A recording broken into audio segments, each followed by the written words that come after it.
my beloved child.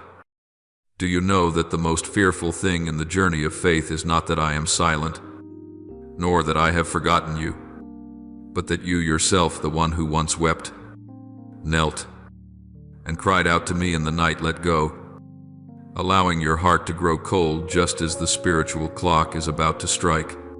When I say, but the one who endures to the end will be saved, Matthew 2:4-1-3, that is not only a promise, but a warning bell I ring for those who are growing weary right at the threshold of glory. Have you ever realized that many have walked a long journey of faith only to drop the blessing right at the final doorway? It is not because they lacked faith, but because they were too exhausted to believe one more time. They think that I have forgotten, when in reality, I am simply finishing what I began. People quickly lose heart when silence stretches on, when promises have not yet become reality, when prayers have not yet received an answer. But my child, faith is not measured by how far you have gone, but by how faithfully you hold on until the very last moment. Many souls have stopped short simply because they forgot that my clock is never slow, it only runs on a different rhythm than yours. Can you hear it? The spiritual clock is counting the very breaths of time, and every second is whispering, the hour is near. Yet the world remains loud. People remain engrossed, living as though they had endless tomorrows. They delay. They wait for another day to believe, not knowing that every hesitation shortens an opportunity. The time I have appointed is not a vague metaphor, it is a sacred appointment I wrote down before you were born. The dreams you have, the indistinct stirrings in your heart, the tears that fall for no clear reason, these are not coincidences, but reminders from me that time is no longer much. Yet sadly, many dismiss them as fleeting emotions, only to realize one day that they have walked past a once-in-a-lifetime opportunity that will never return. My child, what grieves me most is not seeing you weak, but seeing you grow cold when I am near to completing a miracle for you. On the journey of faith, almost no one gives up at the beginning, but many collapse near the end, where the light has already begun to glimmer on the horizon. The enemy knows it cannot stop my hand, so it tries to pull you away from the place of waiting. It makes you tired, distracted, doubtful, filling your heart with noise until you no longer have enough stillness to hear my voice. And when you sink into that weariness, you loosen your hold on what I am about to give you. You think you are merely resting, but in truth, you are stepping out of the ranks of those who will witness the miracle.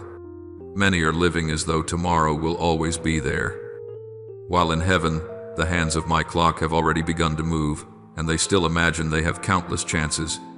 They chase after work, plans, dreams, yet few pause to ask, where am I in God's plan? I have knocked at the door of their hearts many times through circumstances, through warnings, through dreams that seem meaningless, but they insist. It's not time yet. My time is not a figure of speech, but a real appointment fixed before you ever came into the world. And when the call goes out, if you do not respond in time, you will find yourself lost in the very life I once defined for you. Every invitation from me is not a temporary offer, it is a door that opens only once. To miss today is to turn away from an entire season of blessing long prepared for you. Remember this, I am never in a hurry, but I am never late. When my appointed time comes, I desire to find you ready, not entangled and distracted by the world. Do not wait for tomorrow to believe, for tomorrow may never come. My beloved child, have you ever paused long enough to listen to your own breathing, the rhythm that is counting down the very seconds I have given you? I see you busy and hurried, chasing after what you believe is important, unaware that behind all those things, my time is quietly slipping by. You are absorbed in building your life, caring for every little detail, Yet you forget there is something greater than all these, that is your life in me. When I declare, today, if you hear his voice, do not harden your hearts as in the rebellion. Hebrews 3:1-5. It is my reminder that not tomorrow, but today is the time for obedience. Yet many still delay, allowing the noise of everyday life to drown out my gentle call, until they finally realize that tomorrow no longer belongs to them. My child, I understand your heart always wanting to rest a little, postpone a little, waiting for a more convenient time before giving me your whole heart. But you do not realize that every "I'll do it tomorrow" is one more step you take away from me. The devil does not need to push you into great sins. It only needs to whisper to you, there's still time. It does not have to steal your faith. It only has to delay that faith until the door has closed. The thief comes only to steal and kill and destroy, John 10:10, and sometimes it needs no force at all, only distraction. And you will lose by yourself the very opportunities that were meant for you. My child, I do not reproach you for being weak. I only fear that you become so accustomed to your weakness that you no longer desire to stand up. I have given you many awakenings, those restless nights, those events that shake your heart, those dreams that seem meaningless. All of them are my gentle touch on your soul, letting you know that I am still waiting. But you treat them as coincidences and soothe yourself with the excuse, it's probably not the time yet. You do not know that that time is precisely today. For my timing is not measured by earthly clocks, but by the rhythm of heavenly purpose. For I know the plans I have for you, plans for peace and not for harm, to give you a future and a hope. Jeremiah 2:9-11. I have never stopped planning good things for you, but I need you to show up at the hour I have appointed. Every time you postpone, you are the one arriving late to what I have already prepared. My child, I know there are moments when your heart is weary because the road feels too long and your prayers seem unanswered. But trust me, you have never been forgotten. I am teaching you to walk by faith, not by feelings. Feelings may change, but faith is what keeps you standing when everything seems to collapse. Can you see that? Throughout the years, it was precisely in the moments that felt like my silence that I was rearranging your life. If I allow your spiritual clock to run slower than others, it is because I am teaching you the value of waiting. With the Lord, one day is as 1,000 years, and 1,000 years is one day too. Peter 3:8. My time is not late, only different, and that difference exists so that you may learn to believe even when you do not yet see.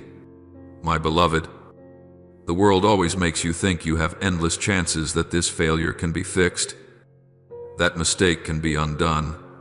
But some opportunities come only once in a lifetime.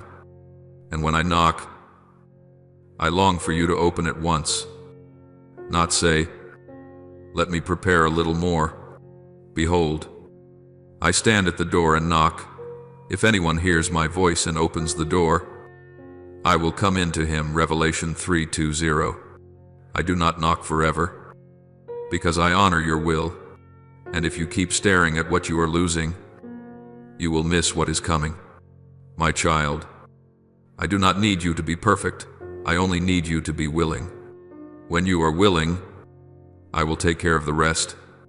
There are those to whom I once entrusted a calling, whose hearts once burned for me, but whose fire gradually died down because they thought, I'll live for him again when the time is right. Yet the fire of the Holy Spirit does not wait for another time. When I breathe life into your soul, I desire that you keep that flame burning. Even if it is just a small flicker in the dark, do not compare yourself to anyone else. For my timing for each person is different. I only want you not to let the fire die out because of complacency. Do not quench the Spirit. 1 Thessalonians 5:19. When you guard that small flame, you will see me turn it into a torch that lights up an entire harvest. My child, Some people think they are truly living, when in fact they are asleep in the busyness of life. They are not committing obvious sins, but they no longer hunger for me. They go to church, but their souls have been far from me for a long time. I look at them and my heart is saddened, for the light in them is fading like a lamp that is running out of oil. Remember my words, therefore keep watch, for you do not know on what day your Lord is coming. Matthew 2:4-4-2. Watchfulness is not fear, it is keeping your spirit alive, so that whenever I come, you will not be ashamed or afraid, but will smile, knowing you are ready. My beloved child, do not let busyness kill intimacy with me. I do not rebuke you for having concerns, for I know you live in the midst of this world. But I am grieved when you give your time to everything and everyone except me, when I awaken you with a nameless emptiness. That is, my invitation for you to return. Do not try to fill it with work or relationships, for only I can fill that void. But seek first the kingdom of God and His righteousness, and all these things will be added to you. Matthew 6:3-3. If you put me in the right place, you will see everything else fall into its rightful place. My child, look back over your life. How many times have you promised you would change, that you would return, and then forgotten? I do not remind you to condemn you, but to show you that I am still waiting. It is never too late to come back, but do not wait until your heart is completely cold before seeking me.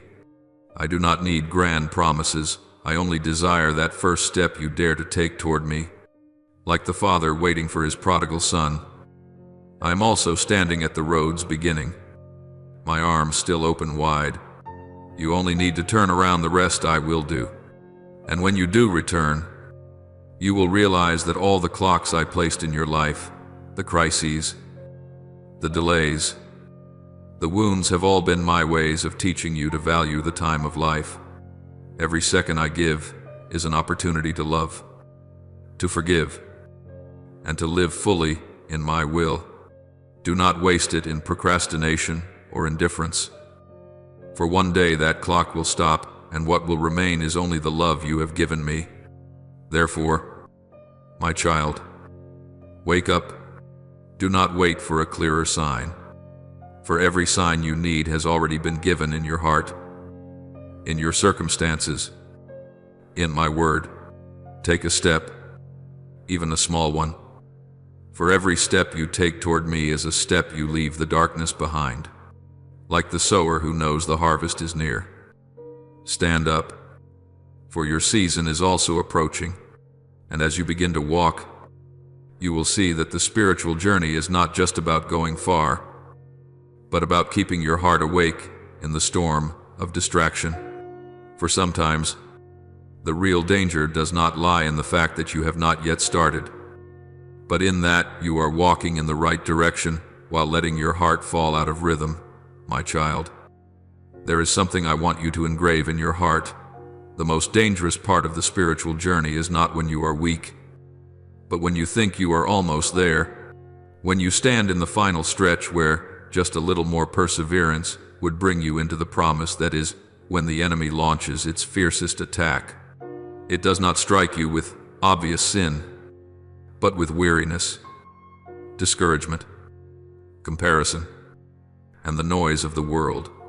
I have seen so many souls stop right at the door of the miracle because they no longer had the strength to wait one more hour. But my child, those who hope in the Lord will renew their strength. They will soar on wings like eagles. They will run and not grow weary.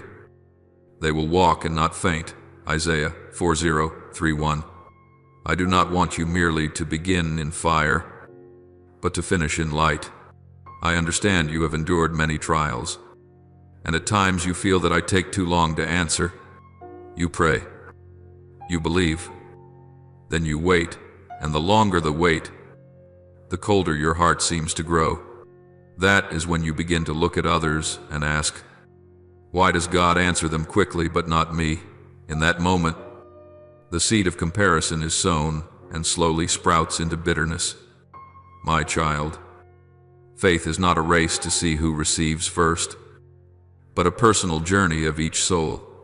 I have a unique plan for every person, and no one is late who still walks in my will. Let us not grow weary in doing good, for in due season we will reap, if we do not give up. Galatians 6:9. I want you to learn endurance even when no one applauds you, because in that very hidden place I am testing whether your love is truly genuine. When you feel exhausted, do not struggle alone. Stop and sit at my feet. Let me pour new strength into you. Sometimes I do not want you to run fast. I only want you to be still in my presence. Be still and know that I am God. Psalm 4:6-10.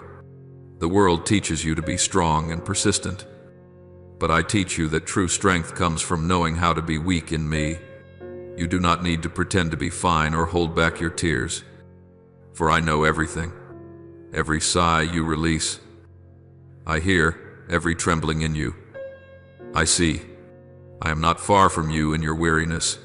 I am right there, waiting for you to lift your head so I can help you stand again. But my child, understand this too. Distraction does not always come through pain. Sometimes it comes through pleasant things. A compliment, an opportunity, a small success can also pull you away from the place I have put you. The enemy is very subtle. It knows it cannot stop me from blessing you. So it only needs to lure you away from the place where blessings are poured out. It makes you believe you must do a little more, must prove yourself in what I have already affirmed long ago. And so you chase after what is good, while forgetting what is right. No one can serve two masters. Matthew 6:2-4. You cannot chase the applause of people, and at the same time, keep your heart pure for me. You must choose either quietness in my will, or noise in the world. I see you, my child, when your heart sags in the middle of the road. There are days when you want to let go, not because you do not believe, but because you have waited too long. I understand, but I want you to know every true miracle needs time to sprout, like a seed lying still in the soil. It must endure darkness, dampness, and wait before breaking through to the light. If you give up in the middle of the process, you will never see the golden grain you once prayed for. Those who sow in tears shall reap in shouts of joy. Psalm 1:2-6-5. My child, your tears are not wasted. They are watering the harvest that is coming. I want you to understand that exhaustion does not mean you have failed. It only means you need me more than ever. When your hands tremble, take hold of mine. When your knees are weak, kneel down, for sometimes victory is not found in standing up, but in knowing where to kneel. For when you are weak, then I make you strong. 2 Corinthians 1:2-9-10. Your strength does not come from your own willpower, but from your surrender to me. Surrender is not defeat. It is allowing me to win on your behalf. There are storms you are facing now that are not meant to destroy you, but to refine what is truly real in your heart. I allow you to pass through trials not because I delight in your pain, but because I want you to learn to love me even when you hold nothing in your hands. When you remain faithful, though, you see no miracle. That is when you yourself are becoming the miracle. Blessed are those who have not seen and yet have believed. John 2:0-9. I have not forgotten a single prayer of yours. I am only waiting for your heart to grow large enough to receive what I am about to give. My child, do not fear when you feel weary. Weariness is not as dangerous as allowing that weariness to kill your faith. Rest in me, but do not leave me. There is a difference between resting and quitting. Resting is to regain strength. Quitting is to refuse the journey I have marked out for you. Learn from Jesus, though exhausted on the cross. He still declared, "It is finished." John 1:9-30. Do you see, he did not end because he was weak, but because he had completed everything. I also want you to finish like that, not because you are worn out, but because you have faithfully walked to the end of the path I entrusted to you, my beloved child. When you keep your heart steadfast, I will add strength to you. Every step you take in exhaustion is a step I am lifting by my grace. Let your eyes look up to me, not around you. When you look to me, you will see the storm begin to fade and your soul come back into peace. You keep in perfect peace the one whose mind stays on you, because he trusts in you. Isaiah 2:6-3. Do not forget, no curve in the road is meaningless. Every drop of sweat on the path of faith is counted by me and kept in my bottle. And then, when you have walked through that stretch of road full of distractions, you will realize what I want to train in you is not the strength to run, but the strength to stand. For after every gust of wind, what remains is not who ran the fastest, but who still kept their heart. Let your heart be still in me, because ahead of you, you will need that very steadfastness to walk through deeper silences and greater trials. My child, do not be afraid when the light seems to grow dim, for only in the deepest night does my light shine the clearest. Keep walking, not because you still have strength, but because I am still walking with you. The place you think is the end is in fact the starting point of a new chapter in your journey of faith, where I will teach you that true faith is not only measured by endurance, but also by the ability to remain in peace in the midst of the storm. Do you know, sometimes what weighs your soul down is not the storm, but the silence. My silence can confuse you, like a child standing in the dark, unsure if their father is still there.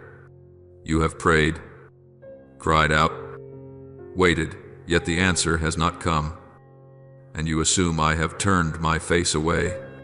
You begin to doubt, have you forgotten me? But my child, I have never left. It is precisely in the long pauses that I am working more than ever. The God who watches over Israel never grows tired and never sleeps. Psalm 1:2-1-4. When I am silent, it does not mean I am absent. When you do not hear me, it does not mean I do not hear you. My silence is not indifference, but the time in which I am weaving wonders with threads you cannot yet see. I know that pain makes you feel as if I have abandoned you. When you cry and no one answers, when you are wronged and no one defends you, when you look around and see only the absurdity of life, you begin to close your heart. But my child, do not let pain make you bitter. Do not let your tears turn into salt that dries out your soul. Every tear you shed, I keep in my bottle. You have recorded my misery. Are not my tears kept in your bottle, and my sorrows written in your book? Psalm 5:6-8. Not a single sigh of yours is meaningless. All of them are turning into seeds, and at my appointed time, those seeds will sprout into a harvest of blessing. You often think suffering is punishment, but in truth, it is the classroom of love. In your pain, I teach you what peace cannot teach. I teach you to discern what is temporary from what is eternal, to value the small things you once took for granted. You see, when you suffer, you begin to pray more sincerely, to forgive more easily, and to love more deeply. I do not create pain to torment you, but to refine you. Just as gold must pass through fire to shine, your soul must pass through trials to be made pure. Suffering produces perseverance. Perseverance produces proven character, and character produces hope. Romans 5:3-4. So do not fear pain, only fear a heart that grows hard within that pain. I know there are moments when you sigh and say, Lord, I can't take it anymore. But my child, that is the very point at which you are closest to the place where I am about to work my greatest miracle. The enemy knows this well, so it keeps whispering in your ear, if God loves you, why does he let you hurt so much? It wants you to forget that true love is not the refusal of all wounding, but the presence within every wound, transforming it into grace. As Joseph was sold as a slave, yet raised to be a ruler, as Job lost everything, yet received back double, so you will see that what I allow you to lose is never lost in vain. You do not understand now what I am doing, but later you will understand. John 1:3-7. Sometimes you want me to speak immediately, act immediately, prove myself immediately. But if I answered you at every moment you wept, you would only know me as a giver of gifts, not as a father. I want you to learn to trust me even when you hear nothing. For true faith is not born in miracles, but in silence. When you still stand firm though you cannot see the way, that is when your faith shines brightest. It is I who go before you. I will be with you. I will not leave you or forsake you. Deuteronomy 3:1-8. I have promised, and my promise never fails. My beloved child, do not be afraid when the tears keep falling. They do not make you weaker. They soften your soul so that I can touch it. The world teaches you to be strong, but I teach you that the weakness that turns toward me is the truest strength. When you weep in my arms, I turn those tears into oil that anoints your soul, so that when you rise, you are no longer the person you were. Tears are never useless. They either water life or drown the soul. I want you to choose the first. Blessed are those who mourn, for they will be comforted. Matthew 5:4. I see those times when you try to appear strong, forcing a smile while your heart is shattered. Do you think I do not know? I know everything, and I have compassion on you. You do not have to hide your tears from me, for I do not despise your weakness. In that very weakness I reveal my power. When you let go, I can finally take hold.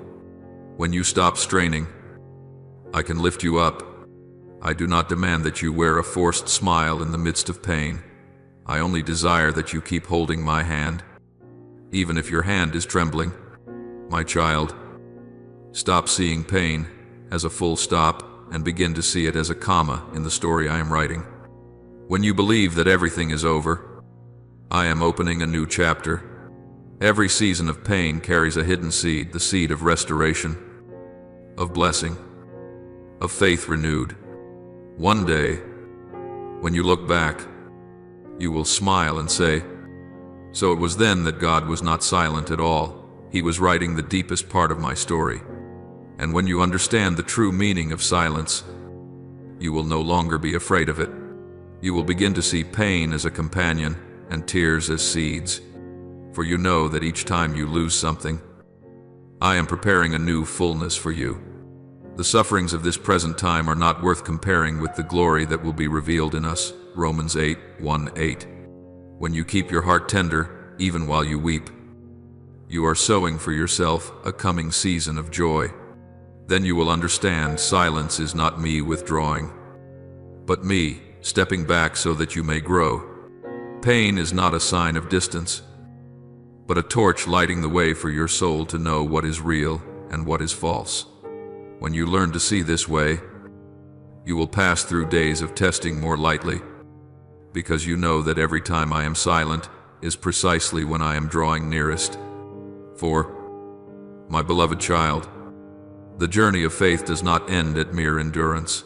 It leads to the understanding that every wound hides a sacred purpose, and it is through those very cracks that my light enters.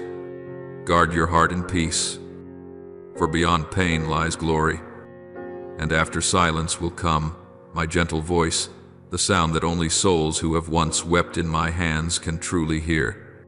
My child, I have seen every tear you shed when you were misunderstood, every choking sob when you were excluded, every time you kept silent under the contempt of others.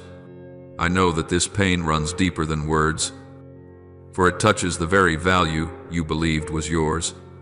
You begin to ask, if God loves me, why does He allow me to be so despised?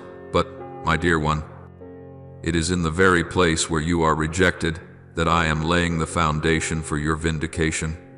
Whoever humbles himself will be exalted. Luke 1:4-1-1. You are not brought low to be shamed, but so that I may lift you up in a way no one expects. Injustice is not the sign that I have withdrawn my hand, but the soil I plow deeply to plant seeds of glory that only I can see. I know that when you are treated unfairly, your first instinct is to defend yourself, to prove that you are innocent. But my child, every time you insist on justifying yourself, you place yourself on the same level as those who hurt you. You lower your own voice to argue with the noise of this world. Do not repay evil with evil. Leave room for the wrath of God. Romans 1:2-1-9. I do not ask you to be silent because you are weak, but because I want the voice of your vindication to come from my mouth, not from your wounded heart. When you keep silence, I speak for you. When you stop reacting, I act. And my word of defense will always thunder louder than any accusation. My beloved, do not think that I do not see. Every time you are ignored despite having done your best, I am there. Whenever others mock, judge, or belittle your heart, I take note. I do not forget. I simply have not spoken yet. For if I vindicated you while you were still angry, you would use that victory to gloat, not to glorify me. But when you are quiet enough, when you can bear both silence and injustice while keeping your heart pure, that is when I can release justice to you by the hand of heaven. Be still before the Lord and wait patiently for him. Psalm 3:7-7. Your waiting is not in vain, for my justice is never late. It comes at the exact time appointed in the Spirit. Do you know, those moments of humiliation, rejection, and being looked down upon by others are exactly where I am carving out your true image. You once thought your worth lay in the eyes of other people, but I let them turn their backs so you would learn to see yourself in my light. When every door you seek is closed, I want you to realize that there is one door that remains open, the door of my heart. If God is for us, who can be against us? Romans 8:3-1. You do not need the world's approval. You only need me to know who you are. When you stand in the place I have appointed for you, no accusation is strong enough to pull you away from it. My child, do not let your wounds turn you into someone cold. Many, after being hurt, build stone walls around their hearts, thinking that is strength. But my child, those walls do not only keep people out, they also shut out my light. I want you gentle, not bitter. I want your heart to remain like good soil, that though it is trampled, it can still bring forth life. Blessed are the meek, for they will inherit the earth. Matthew 5:5. True strength does not lie in hardness, but in the ability to keep loving even after being hurt. Let me heal you instead of binding yourself in hatred. For if you keep looking through the lens of bitterness, you will never see the glory I am preparing. I do not allow anyone to hurt you merely to test you. Every contempt you receive carries a purpose. When you are pushed out, I am removing you from places that do not belong to you. When you are slandered, I am teaching you to stand firm without needing applause. When you are misunderstood, I am training you to understand others more deeply. Do not think this is failure, it is training. For, my child, those whom I intend to use for great things, I always lead through seasons of deep humiliation. Unless a grain of wheat falls into the earth and dies, it remains alone, but if it dies, it bears much fruit. John 1:2-4. You must die to the need for human recognition in order to be born into the recognition of heaven. My dear one, I have seen you try to prove you are right, only to find that the more you speak, the more you are misunderstood. You grow tired and want to give up. But I want you to know that your silence is not weakness. It is strength reserved for the right time. Some things are meant to be proven only by fruit. As time passes, the very outcome of your life will be your vindication. The righteous will flourish like a palm tree and grow like a cedar of Lebanon. Psalm 9:2-1-2. Let me prove you by blessing, not by arguments. I do not want you to lock yourself into the label of the wounded one. If you let the past define you, you will never see the future I am opening. Do not let the contempt in others' eyes become the mirror for your life. You were not born to answer scorn, but to reflect my glory. When I look at you, I do not see someone pitiful. I see a warrior being forged in the fire. You are my treasured possession. I have chosen you, not because you are strong, but because I love you. Deuteronomy 7:6-8. And when the day of your vindication comes, you will understand why I asked you to be silent. When you were brought low, I had already written the day you would be lifted up. When you were rejected, I had already prepared a place where you would be honored. When others despised you, I was laying the foundation for a new position that only grace can open.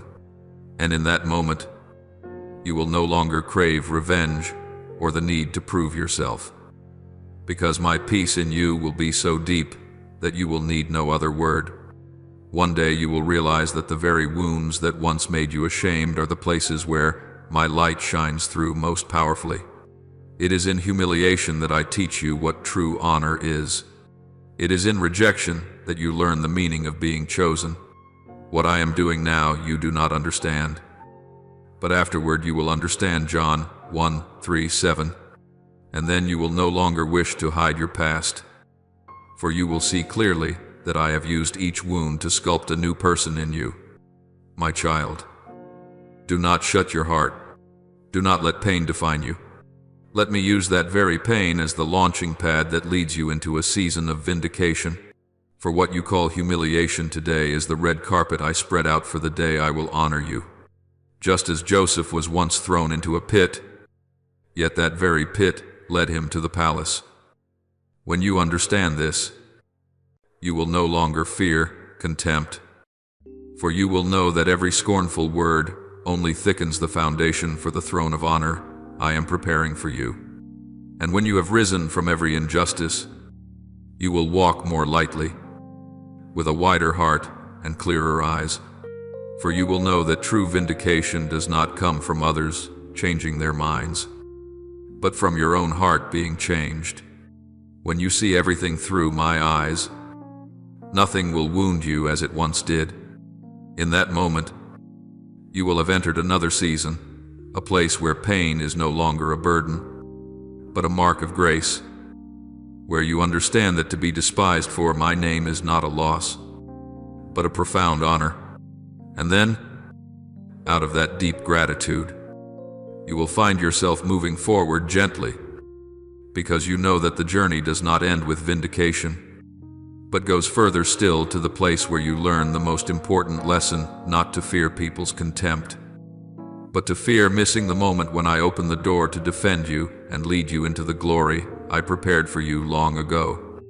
My beloved child, there is an invisible yet powerful chain that binds many feet, the fear of people's gaze.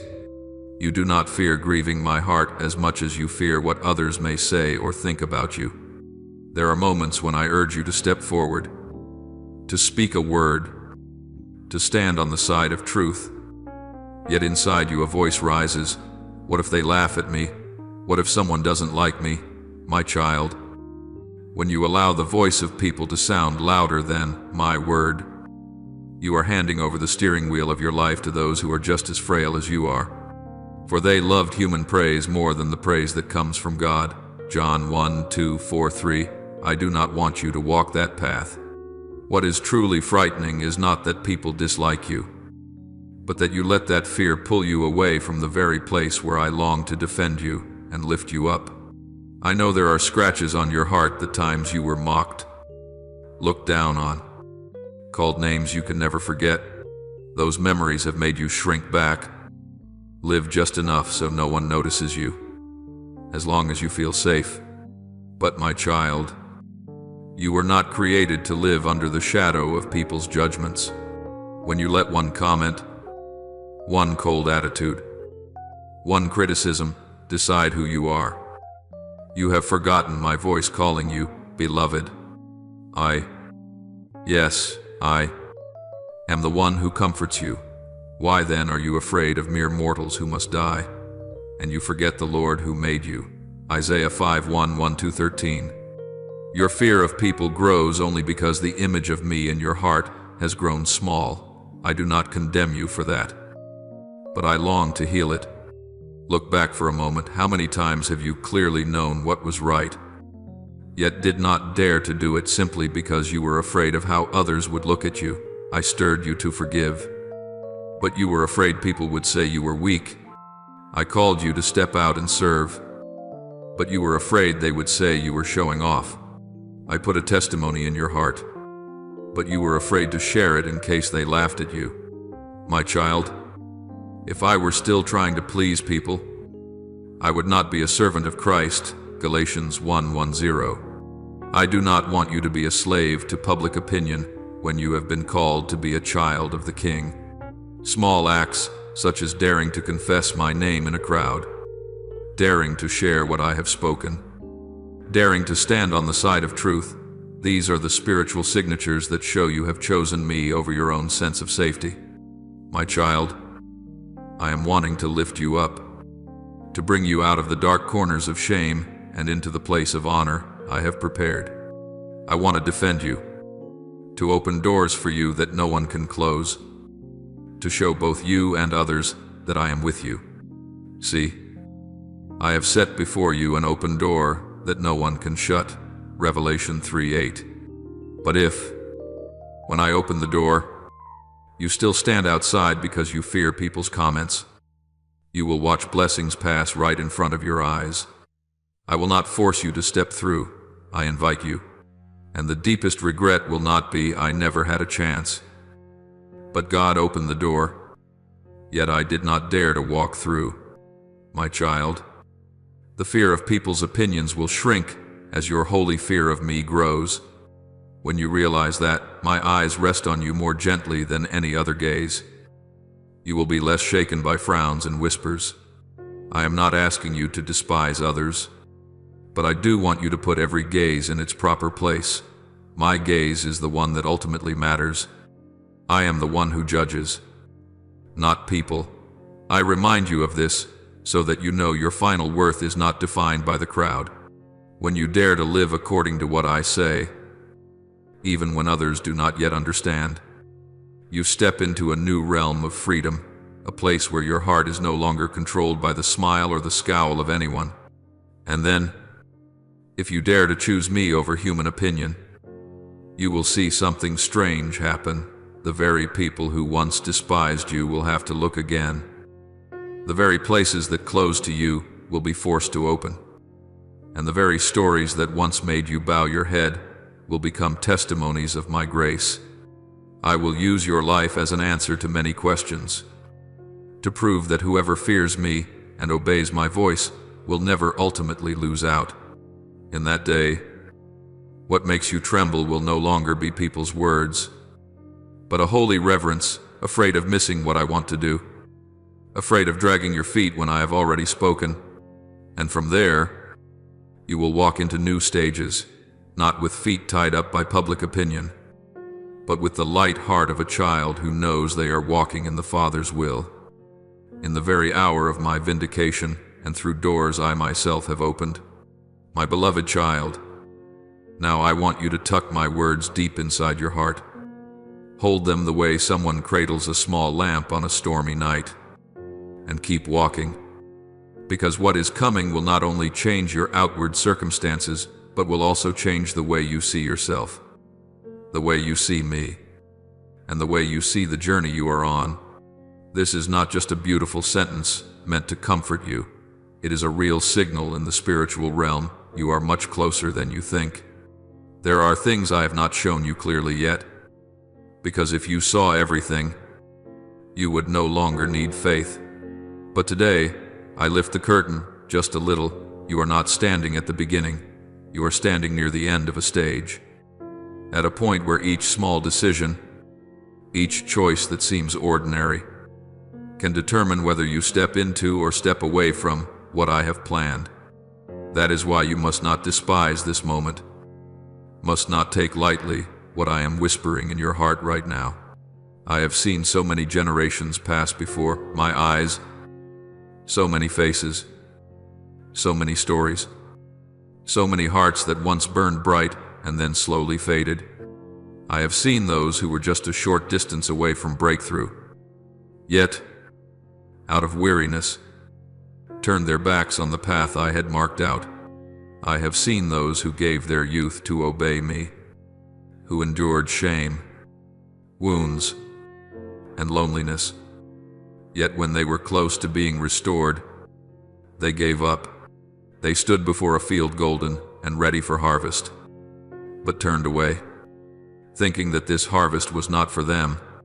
Some stood right at the bridge I built, but walked back, thinking the other shore was too far.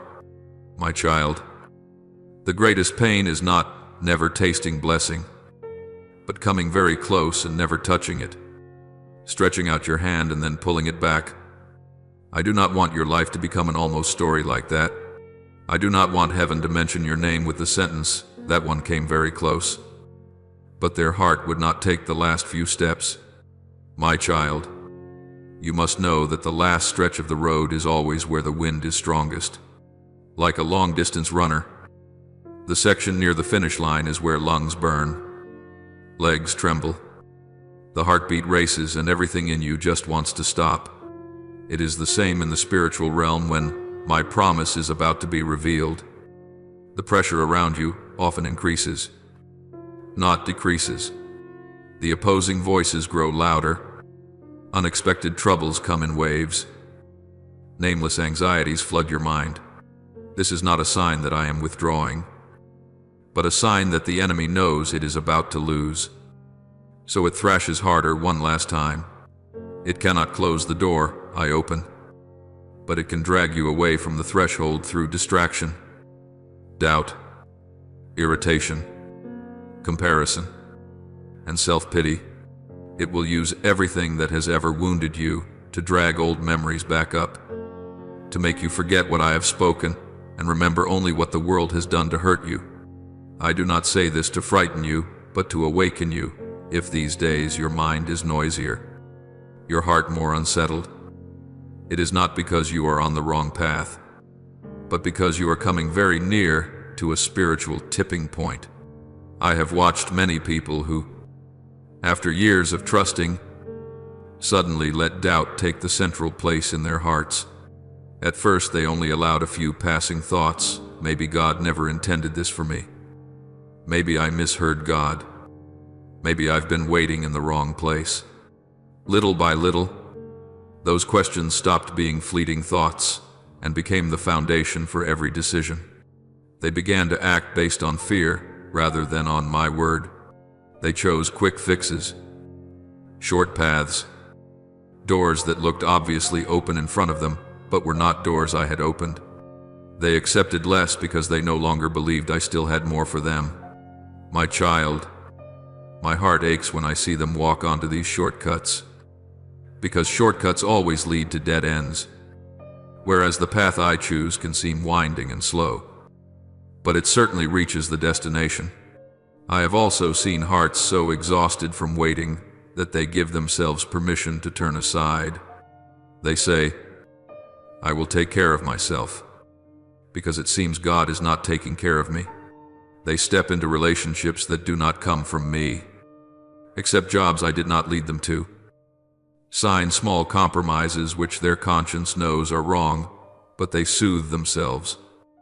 As long as I suffer less than I do now, they do not realize that each choice is pushing them away from the orbit of my promise. I do not abandon them, but they themselves have left the place where I had prepared to give them something better.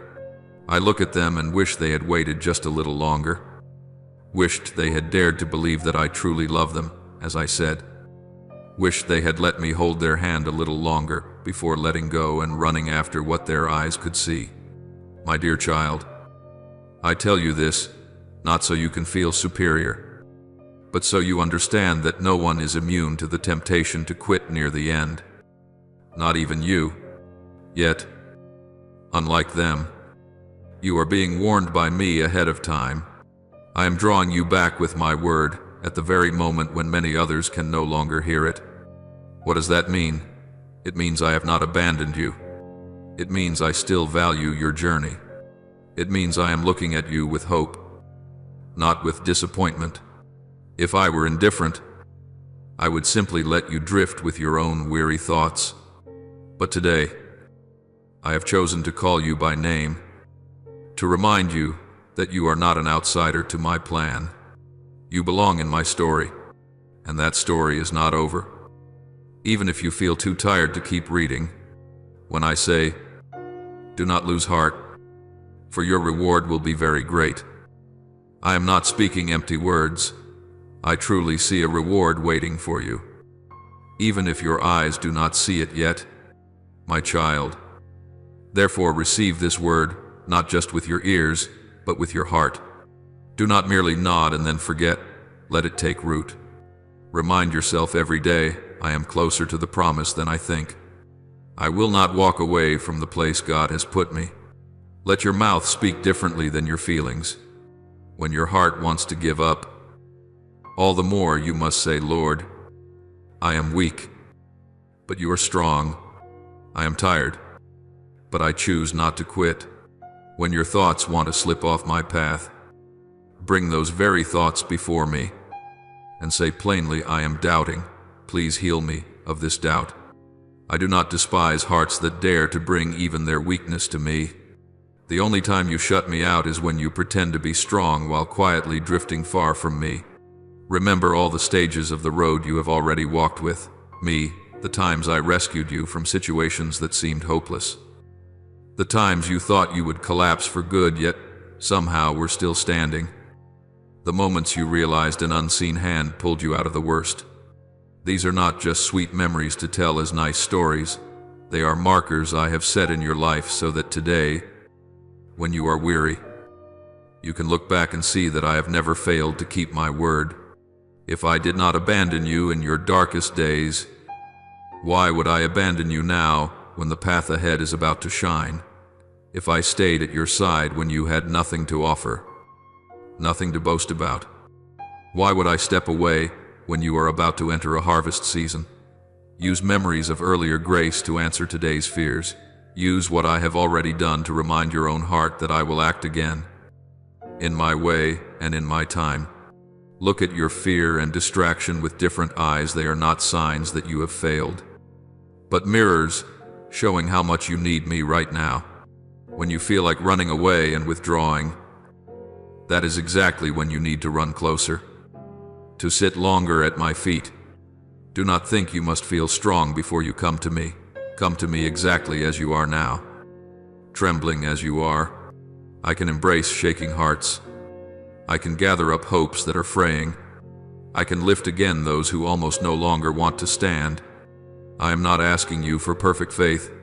I only ask that in all your imperfection, you still keep holding my hand, even if it is only with a tiny thread of hope. My child, I say this with all the love of a father. Do not write your own name into the list of those who stopped when there were only a few steps left. Do not let the angels have to whisper to each other. They ran well, but stopped just before dawn. Do not let the story of your life end with, they once believed, once served, once persevered, but did not go to the end. I want your story to be written like this, and that person, though weary, still clung to God's word, stood firm to the end, and saw what God had promised become reality. That is why I am speaking to you right now, so that nothing in you can still excuse itself by saying, I did not know. No one reminded me. Finally, understand this. What I am preparing for you is not just a temporary miracle, but a change of life from the inside out. I do not only want to change your position, circumstances, finances, or relationships. I want to change the way you believe, the way you love, the way you look at me. What is coming is not a gift for you to show off to others, but a divine arrangement so that you may live true to the name child of God in this world. And to step into it, you need something very simple, yet very hard, not to turn your back in the critical moment. Let me hold you. Stop pulling your hand away. You have come this far. Do not let weariness and distraction steal the fruit of so many years of tears, prayers, and faithfulness. I am here, right beside you, not to tell you a pretty story, but to take your hand and say, walk on with me. Do not stop now, my child. I have watched so many people stretch out their hands almost to the point of touching what I promised, only to slowly let go, not because the promise changed, but because they believed the poisonous whisper that I had left them, that I no longer remembered their tears and the times they knelt. Some have gone very far, have been faithful and steadfast for many years, have sown with sweat and tears. Yet just before the harvest appeared on the horizon, they turned their backs on the very field they had plowed, walked away empty-handed, then concluded that I was unfair.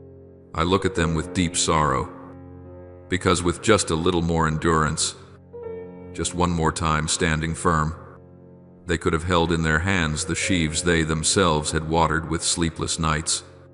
That is why today I speak to you gently but firmly, not to scold, but to awaken you, so your heart does not fall into the same pit of despair where so many others have slipped, so you do not become one of those who stop right at the threshold I am opening. The fact that you are hearing these words right now is not an accident, not something you happen to scroll past, not just another random piece of content in an ocean of information. This is a spiritual appointment I have set up with you, so that at the very moment you think you are about to collapse, you hear my voice calling you by name. I, your God, know very well the slow-burning weariness inside you, the kind of tiredness, not only in your body, but in your hope, which has been disappointed so many times that you now shy away from expecting anything. I know how many times you have silently told yourself, maybe this is far enough. Maybe God did not intend this for me, and your smile has faded. Your prayers have grown shorter, and your heart has closed itself off from greater things. But my child, that point which you call a dead end is often the turning in the road that leads into a new land, and it is precisely there that the battle becomes fiercer than ever. The enemy of your soul is not afraid of your shallow steps at the beginning. It fears your trembling steps that still cling to me near the end. It is not afraid of your hasty promises at the start. It fears your quiet perseverance on days when nobody sees you. It knows better than anyone that when you keep holding my hand to the very last moment, no power can stop me from completing what I have spoken. That is why it does not waste its strength trying to fight my hand, because it cannot, but throws all its attacks at your heart, so that you will be the one to let go. It uses everything: the mocking laughter of people, rumors whispered behind your back, contemptuous looks, comparisons that make you feel small, words that seem casual but pierce right into your old wounds, all to push you into believing that you are unworthy, that you are not loved, that you are someone who has missed their time. It whispers, see, God is not defending you. He is not with you like he said. If he were really with you, why must you wait this long? Why must you be so ashamed in front of so many people? Then it drags out your past, your falls, your old mistakes, to pressure you into agreeing with its conclusion: God has forgotten you. My child, I want you to know this: whenever those voices grow louder than mine, that is when you are stepping into the fiercest battlefield of your spiritual life. It is no coincidence that just as you are about to break through old limits, waves of criticism, doubt, and confusion crash in. It is no accident that just as I am opening a door, the fear of people's opinions in you suddenly grows larger than ever before. The enemy cannot lock the door I have opened. It can only make you stand on the threshold and step back because you are afraid of public opinion, afraid of losing your image, afraid of being misunderstood. It cannot extinguish the lamp I have lit for you, but it will do everything it can to make you pull a cloth over your own light so that it will not be seen. It understands very well what I have spoken. Whoever endures to the end will be saved. So its entire strategy is focused on those 3 words, to the end. How to get you to give up just a little before that, and then a little more, until you walk completely off the battlefield while still telling yourself that you are only taking a short break. That is why today I am not speaking to you in a tone of rebuke, but as a father sitting down beside a child who is sighing, gently placing my hand on your shoulder and whispering, "My child, do not believe that noise out there. Look into my eyes. I am still here. I have not forgotten. I want you to see that the feeling of being abandoned is not proof of my absence. It is only a mist the enemy blows into your face to block your view. The spiritual reality is the opposite precisely. When you think I am farthest away is when I am watching you the most closely.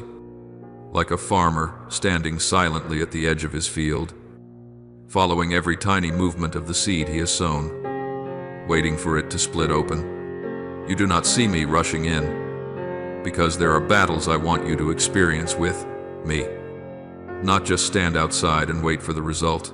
There are moments when I allow you to reach the very limit of yourself, so that you will understand your survival does not rest on your own strength in any way at all.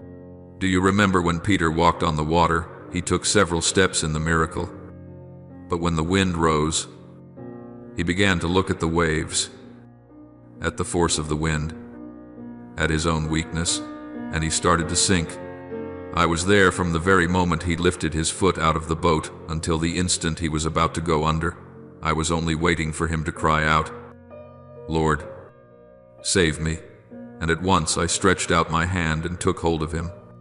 You are standing in exactly that place now, the place where the wind blows stronger, the waves rise higher, and your heart trembles more, not because I have left you, but because you have stepped out of your comfort zone. If you turn back to the boat now because of fear, you will spend the rest of your life saying, "The Lord never let me walk on water," when in truth it was you who pulled your foot back halfway. I do not want that story to be repeated in you. I do not want you to become a witness of retreat. I want you to be living proof that an ordinary, weak person who dares to cling to my word in the midst of mocking laughter and skeptical glances can be lifted up by me and led through doors they never even dared to dream of before. That is why, when you hear these words, I ask you not to listen only with your ears, but to let them reach the deepest place in your heart, that place where you have quietly agreed with the lies that say, "I only bother God. I don't deserve blessing. There is nothing special about me." I want to cut those sentences off at the root, for they do not come from me. I call you beloved child. I say you are my treasure, the one I have chosen. I affirm that I am with you. Do not be afraid or discouraged. I have engraved your name on the palms of my hands. How could I forget you?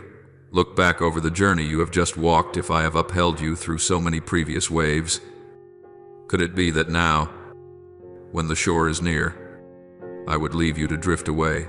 The only thing that can truly cause you to lose your way is not my hand letting go, but your choosing to believe the noise over my word, to fear displeasing people more than missing the hour when I stand up to defend you. Therefore today, I invite you, not with a shout, but with a whisper, to rise up once more, to loosen the cords of human opinions that are wrapped around your heart, to turn your face away from the crowd and lift your eyes to me. There, in my gaze, you will understand that you are loved far more than you ever thought, that you are expected far more than you imagined, and that a new season is truly drawing nearer than you can picture. Do not let go right now. My child, because the place you think is the end of the story is actually the first page of the new chapter I am about to write for your life. A chapter in which, when you look back one day, you will realize, if on that day you had bowed your head in fear of people, you would have lost the moment when I stepped forward to stand up for you in front of them. My child, what I want you to see right now is no longer what people are saying, but what is happening at the deeper level of your soul and in the spiritual realm your eyes cannot yet see. Your enemy is very cunning. It does not always use big sins or obvious temptations to strike you down, but it drips into your mind little streams of scattered thoughts, vague anxieties, and endless what-if questions. It lays out before you countless tasks that seem urgent but are actually trivial, so that your heart is always tangled like a ball of string, leaving no room for peace and for my gentle whisper. It lets you sink into conversations that bring nothing but irritation, pointless arguments just to prove you are right, insults that keep you busy explaining yourself, scratches to your pride that cost you hours thinking about how people see me. While the things that truly belong to eternity, the things I have sown in you with tears, with those nights you knelt, with those times you chose to obey even when it cost you, are slowly pushed to the margins. You to understand that every time you let your heart drift with those waves of distraction, you are unintentionally trading an entire season of blessing for a few minutes of satisfaction, a few compliments, or a brief feeling of false safety, and that is an exchange you will regret when you look back. My beloved, in the history of your journey with me, there have always been decisive moments, hours I have marked as special, periods of time I have set apart to reveal what I have long prepared for your life. They are not loud, not accompanied by trumpets, not when the stage lights are brightest, but often come in silence. After a long season of your faithfulness without seeing results, this very moment is one of those times I have ordered your steps, shaped in you a teachable heart, let you pass through injustice, silence, and tears, so that the roots of your faith would grow deep. I am opening before you a door that belongs uniquely to you, tied to your very story, your very wounds, your very prayers, a door no one else can walk through in your place, and for which there is no duplicate. I call this period set-apart time. It is not a random stretch of your life, but the meeting point between my promise and your response. If right in this hour, because of fear of public opinion, because you are tired, weary, or busy chasing the noise, you lock your heart tight and retreat into a safe shell, then it is as if you gather up all the years you have lifted your face to me in tears, all the times you believed in the dark, all the things you sacrificed that were most precious to you for my sake, and throw them into a corner as if they had never been. I say this to you, not as a stranger giving advice, but as the one who has walked with you step by step, the one who knows every night you wanted to give up yet still clung to me. Therefore, I have the right and the authority to warn you, do not squander the golden hour of your soul on passing voices. This is not the time for you to keep turning left and right to read people's faces, to see who supports you today, who is silent, who criticizes, who praises. Nor is it the time for you to sit and analyze yourself to exhaustion, why this happened, why that has not changed, why this person treats you that way.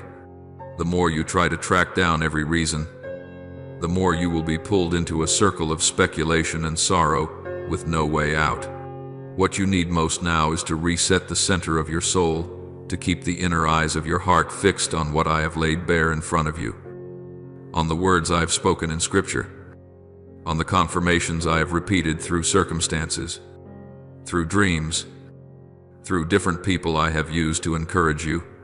If you press your ear against the noise of this world, the news, public opinion, harsh or loveless criticism, sarcasm, unfair comparisons, then my whisper in the depths of your heart will be drowned out. Not because I stop speaking, but because you have chosen another channel to listen to.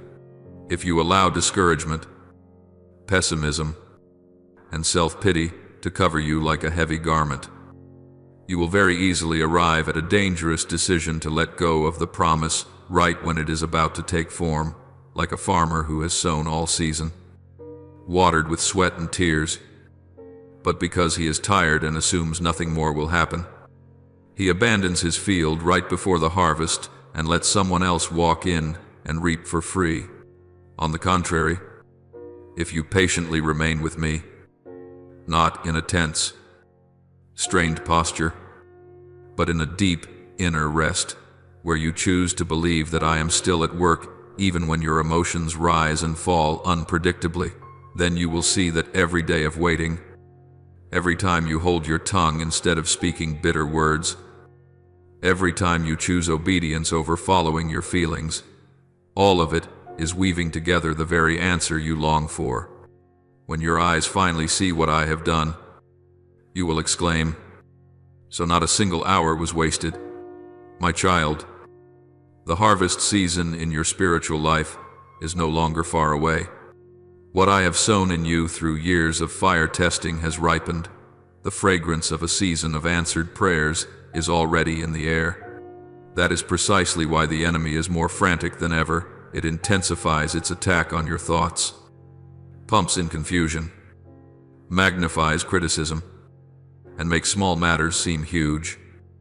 All for one purpose, to drag you out of the field I have long allowed you to cultivate with me.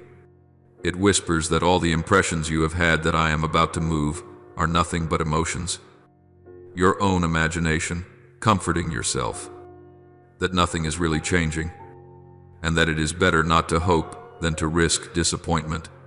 If you listen, you will close the lid over what I am gestating in the invisible realm, but I affirm to you those deep stirrings in your heart, those moments when an inexplicable faith rises up in you when there is no reason left to hope, those dreams, those verses of scripture that suddenly light up exactly when you need them. They are not stage props built by fleeting emotions. They are signals I am sending ahead of time, prophetic markers showing that the door I have prepared for you is slowly opening.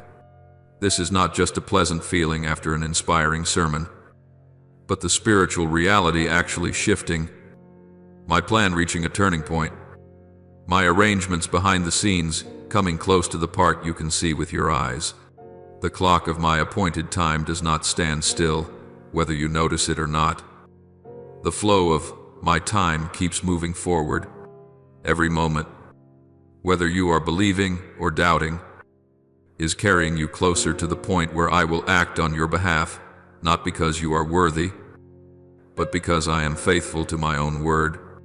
And for that very reason, I plead with you as a father begging his child not to fall asleep. Do not let your mind remain occupied by low noises. Do not let your heart be manipulated by the fear of people, but stay awake. Reset your priorities, and let the full attention of your inner being turn back to me. Because the moment when I defend you and lift you through the door I have opened will not wait until you are done being busy with every meaningless whisper of this world. My beloved child, after everything I have said to you about the gaze of people and the voices that can pull your heart away from me, now I want you to pause and truly listen. This very moment is not an accident, but a time I have intentionally arranged.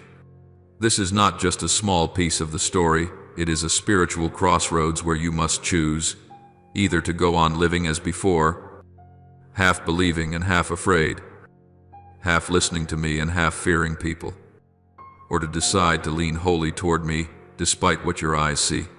I am placing before you a moment more precious than gold, not because your outward circumstances are beautiful, but because in this very instant I am gently knocking on the door of your heart once again.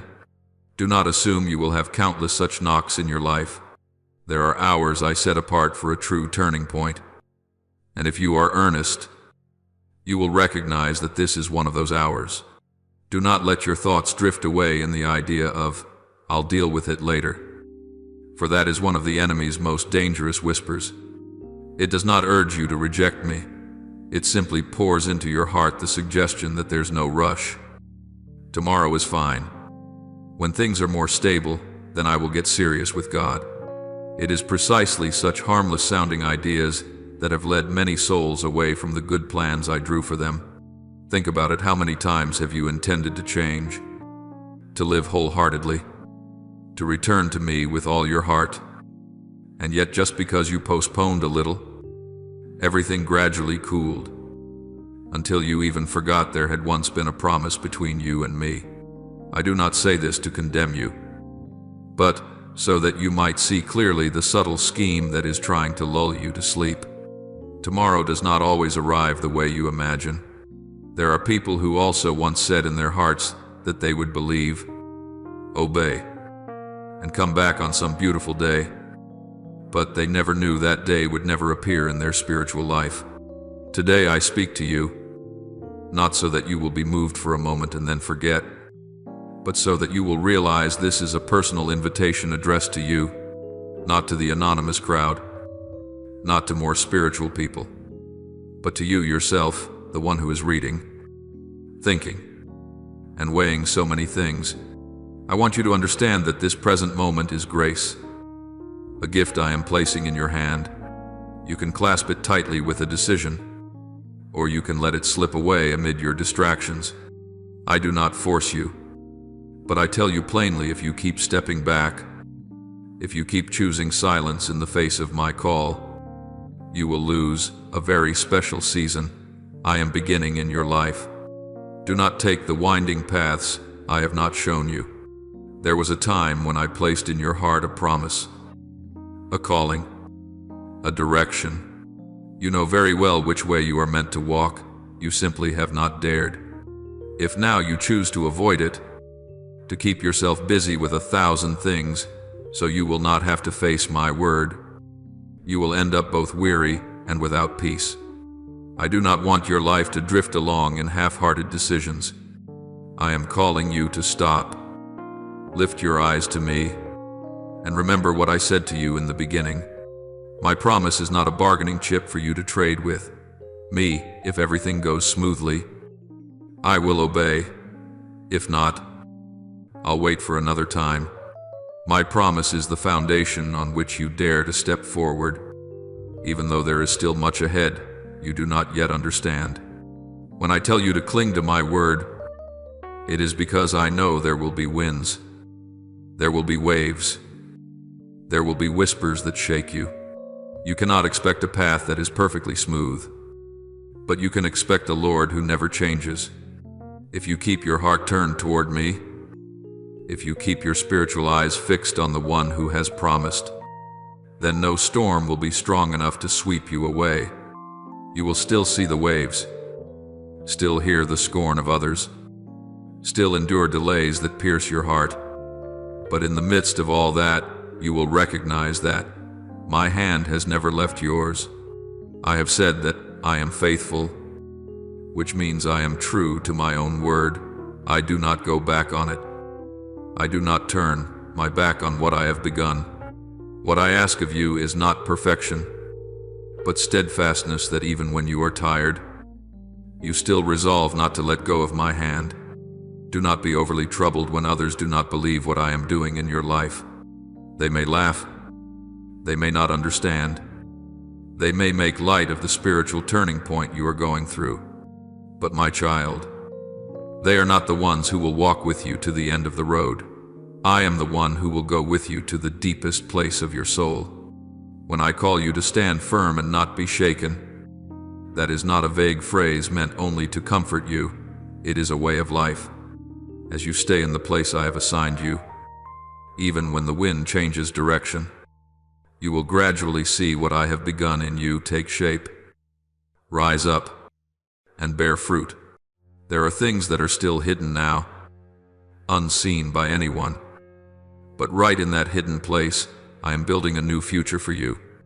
I also know the anxiety in you when you see everything slowing down.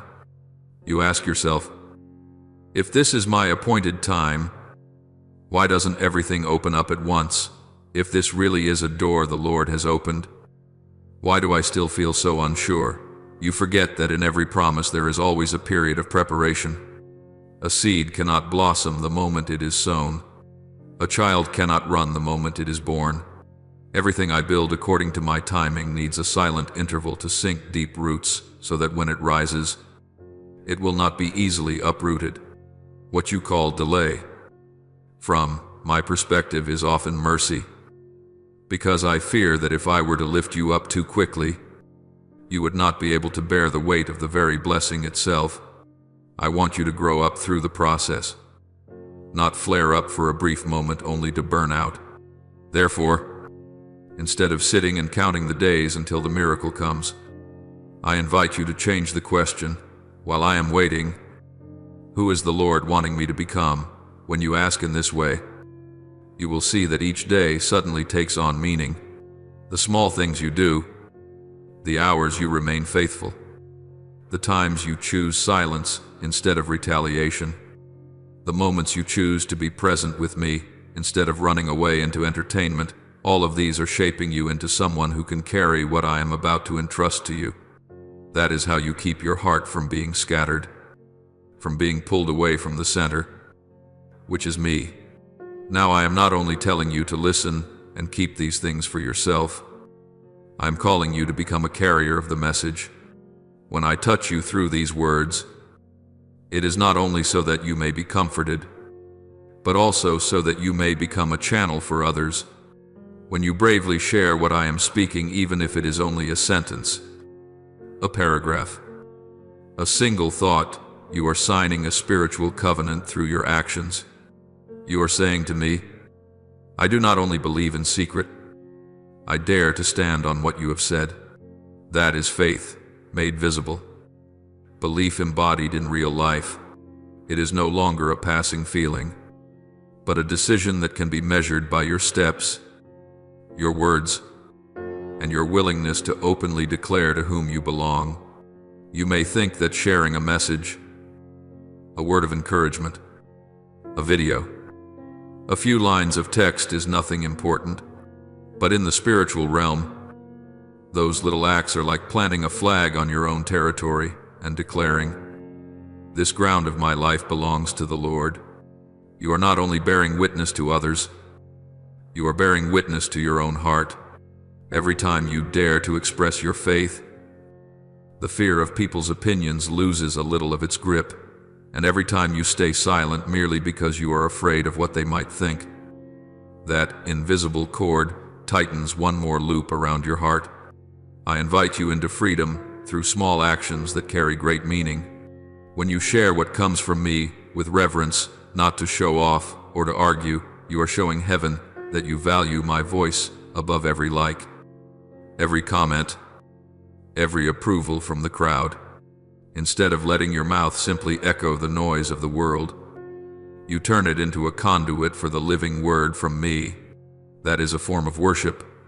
It is also a quiet yet powerful declaration that you do not want to miss the moment whose bell I have already rung. You are inscribing in the air, I am no longer asleep. I want to stay awake and keep watch with you. I know that to live this way, you will have to wrestle within yourself. There will be moments when you feel awkward, embarrassed, misunderstood. I see all of those hesitations and I do not condemn you. On the contrary, I take your hand and say, just take one small step at a time. I am walking with you. I do not demand that you instantly become someone who fears no one.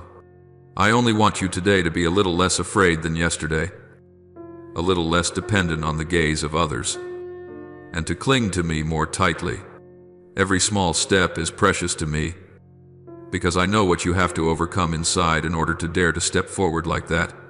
My beloved child, remember that when I say, now is the time, I do not say it to make you panic, but to pull you out of carelessness. I am not telling you to rush into meaningless activity, but inviting you to be awake in mind and heart. To be awake means not living by mere habit, not doing everything just because everyone else does, but daring to pause and ask me, Lord, what should I do with my life today? What do I need to obey today? When you live like that, each ordinary day becomes part of a prophetic moment. You are no longer being swept along, but walking with the awareness that there is one who is guiding every step. So I whisper to you once more, do not let this moment pass like all the others. Let it become a landmark, the place where you decide that from now on you will fear me more than public opinion. Cling to my word more than to your feelings, and dare to say yes as soon as you hear my voice, instead of waiting for a perfect day that will never come.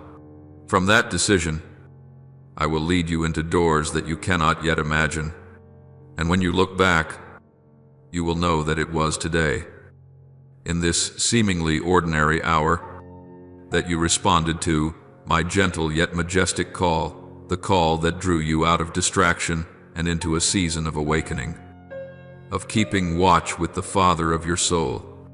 Therefore, after all that you have gone through, the slanderous words, the doors that closed, the times you trembled under the gaze of others, what I am calling you to now is not to try to become perfect, but to guard within you the things that deserve to be protected. First of all, guard your inner life. The heart is where every decision is born, the place where the words I sow can either take root or be choked out. If you allow bitterness, humiliation, shame, and the obsession with how people see you to fill that space, then no matter how many times I speak, my words will only skim across the surface and never sink deep. I want your heart to become soft, but not lax, sensitive to the Holy Spirit, yet not fragile before every judgment. Your heart is like a field if you do not keep watch over it. The weeds of comparison, inferiority, and doubt will quickly cover it, hiding the living shoots I have planted. I do not want your heart to be a battlefield for every opinion, every feeling, every verdict. I want it to be a place where I can rest, where you can hear my heartbeat and learn to breathe in rhythm with it. Next, pay attention to what enters your ears. What you hear each day quietly shapes the way you see yourself and the way you see me. If you keep listening to words of criticism, sarcasm, and opinions that make you feel small and inadequate, sooner or later you will begin to believe that is truly who you are. I have said, faith comes by hearing, but fear, shame, and bondage also come by that same road. I want you to learn to discern which voice comes from me, and which is merely the sound of hurt, of public opinion, of people who themselves are still in chains. Whenever you hear a word that touches you, ask yourself, does this draw me nearer to the Lord or push me away? Does it soften my heart or harden it? Does it remind me of grace or sow more fear? If it only makes you feel small in a destructive way, makes you want to hide from me instead of running toward me, then you know that is not the voice of your Father. I am teaching you to close your ears to opinions that extinguish the flame, and to open them to words that build and correct in love, even if they sometimes hurt a little. Then I invite you to guard your focus. You are living in an age where everything is competing for your eyes and your thoughts, flashing notifications, new stories, comments, endless comparisons. All of it is like a fine drizzle falling constantly on your mind, making it hard for you to remain in one place for long, hard to be still enough to hear a full word from me. But my child, if you are not careful, that very distraction will steal the moment of my movement in your life. The enemy does not need to drag you into obvious sin. It only needs to keep you busy with meaningless things long enough so that when my appointed hour comes, your gaze is fixed somewhere else. I want you to understand that the minutes you spend focused before me with no screen, no noise, not performing for anyone, are the minutes when all of heaven falls silent to listen to you. In those spaces, I realign your vision, remind you of my promises, and reorder the chaotic pieces in your heart so that you can see the picture I am painting.